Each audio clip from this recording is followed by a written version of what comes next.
شاعر تھے. زمانے جاہلیت میں آپ صلی اللہ علیہ وسلم کے خلاف حجو کرتے تھے, برے اشعار کہتے تھے. مکہ جس دن فتح ہوا, یہ بھی شاعر تھے, ان کی بہن بھی شاعرہ تھی. مکہ جس دن فتح ہوا تو آپ علیہ السلام نے حکم دیا کہ جہاں پاؤ قتل کر دو. ان کے بارے میں بھی حکم دیا. ان کو جب پتا چلا میرے قتل کے آرڈر آ گئے تو یہ مکہ چھوڑ کے بھاگ گئے ہیں. تو ان کو کسی نے مشورہ دیا کہ بھئی جاؤ نبی کی خدمت میں دوبارہ معذرت کر لو, انشاءاللہ نبی تمہارا اسلام قبول کر لیں گے.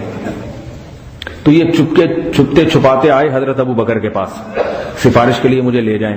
ہمارے یہاں فرماتے تھے اگر حضرت عمر کے پاس آتے نا تو لے جانے سے پہلے ہی کام اتار دیتے. حضرت ابو بکر ذرا رحم دل تھے, تو حضرت ابو بکر ان کو لے کر نبی صلی اللہ علیہ وسلم کے پاس آ گئے. تو انہوں نے چونکہ نبی کی حجو بہت کی تھی تو انہوں نے اسلام قبول کرنے سے پہلے نبی کی تعریفیں شروع کر دی اشعار میں. تو ان اشعار میں جہاں نبی کی تعریف کی, اپنے ایمان کا سبب بھی بتا دیا کہ میں کیوں ایمان لا رہا ہوں. حالانکہ میرے دل میں تو نفرت تھی, میں ایمان نہیں لاتا, لیکن ایمان لانے کی وجہ کیا بنی ہے وہ بھی بتا دی. وہ کیا تھے؟ پہلے تو عربوں میں عادت تھی کہ جب بھی شعر و شاعری کا آغاز کرتے تو اپنی معشوقہ اور محبوبہ سے کرتے تھے. وہ تو اپنی جو معشوقہ ہوتی نا اس کے تذکرے کرتے, بان سعاد فقل بالیوم مبتول متیم افرحا لم یفت مقبول. سعادہ چلی گئی, نبی کے سامنے بیٹھ کے بات کر رہے ہیں کہ زمانے جاہلیت کی ایک رسم تھی. تو نبی نے ان کو کچھ کہا نہیں کہ چلو فی الحال اس کو اسی پہ چلنے دو, جیسے کہ ان کی عادت ہے, جب مسلمان ہو جائیں گے پھر سمجھا دوں گا. اس سے ایک تبلیغ کا بھی ایک پتہ چلتا ہے کہ ایک دم لٹھ لے کے کسی کے اوپر نہیں چڑھ جانا چاہیے, اس کے اپنے جذبات, اس کی اپنی رسومات کا خیال کرنا چاہیے, اس کے بعد آرام سے اس کو سمجھایا جائے. ورنہ نبی کے سامنے بیٹھ کے اپنی معشوقہ کی تعریفیں کرنا اور اس انداز سے, یہ تو بظاہر غلط ہے, مگر نبی نے خاموشی اختیار کی.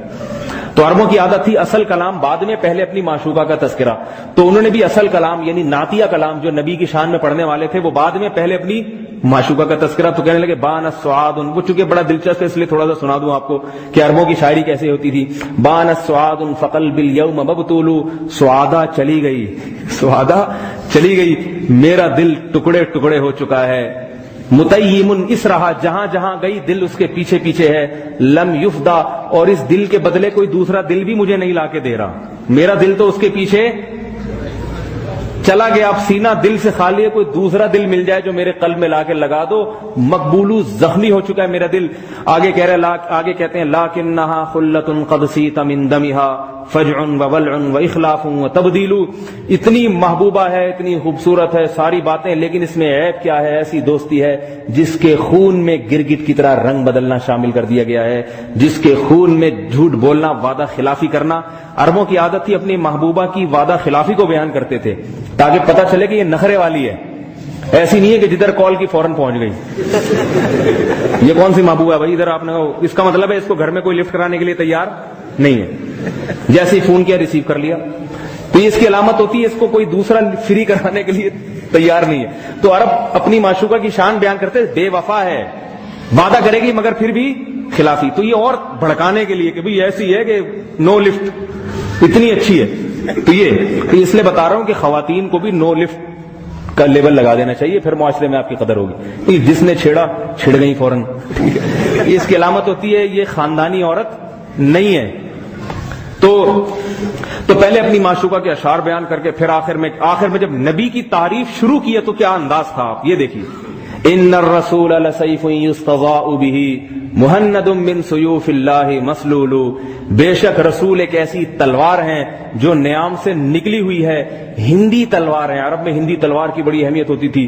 ہندی تلوار ہیں, اللہ کی تلواروں میں سے ایک تلوار ہے. مسلول, اور میان سے نکلی ہوئی تلوار ہے. یستضاء به, جس کے ذریعے ایمان کی روشنی پورے عالم میں پھیلتی چلی جا رہی ہے. یعنی بتا دیا کہ اے نبی یہ تیری شان ہے, تیری تلوار میں ایسا دم ہے کہ میں تبلیغ سے مسلمان نہیں ہوا, لیکن جس دن آپ نے تلوار کی طاقت سے مکہ فتح کیا مجھے آپ کے برحق نبی ہونے کا یقین آ گیا کہ اتنی کم طاقت میں ایسی تلوار چلا کے میدان جنگ میں کودنا اور اتنے ساتھیوں کو قربان کرنا, اپنے چچا کے درجنوں ٹکڑے کروانا اور اپنے چچا زاد بھائی جعفر طیار کو شہید کروانا, اپنے منہ بولے بیٹے کو غزوہ موتا میں شہید کروا دینا اور اپنے اتنے پیاروں کو جنگ میں ٹکڑے کروا دینا.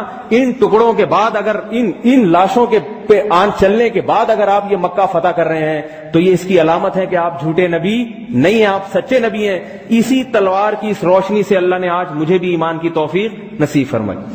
ان الرسول لسیف یستضاء به مہند من سیوف اللہ مسلول، یہ نعتیہ کلام تھا جو نبی کی شان میں پیش کیا۔ آج نعتیہ کلام دیکھ لو، آج کے نعتیہ کلام دیکھ لو، اور نبی اس شعر پر اتنا خوش ہوئے، یہاں نہ نبی کی زلفوں کی تعریف ہو رہی ہے، یہاں نہ نبی کی پلکوں کی تعریف ہو رہی ہے۔ آپ کی پلکیں خوبصورت تھیں، اس میں کوئی شک نہیں، آپ کی زلفیں خوبصورت تھیں، مگر صحابہ کرام نے آپ کے حسن و جمال کی بھی تعریف کی، مگر نبی نے ہدیہ نہیں دیا۔